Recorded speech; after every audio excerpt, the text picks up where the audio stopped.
హరే కృష్ణ. శ్రీమద్ భాగవతము 1.2.6 శ్లోక.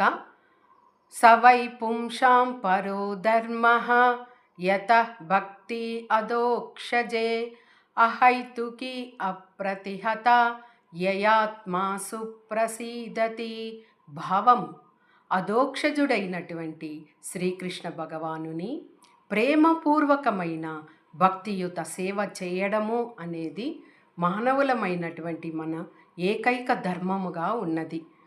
ఆ విధంగా సేవ చేయడము వలననే మన జీవితాన్ని సార్థకం చేసుకున్న వాళ్ళము అవుతాము. అటువంటి భక్తియుత సేవ వలన పూర్తిగా మన ఆత్మ గురించి సంపూర్ణంగా తెలుసుకున్న వాళ్ళము అవుతాము. ఆ భక్తిని నిర్హేతుకమైన ఎలాంటి అవరోధాలు లేకుండా భక్తిని చేయాలి. హరే కృష్ణ.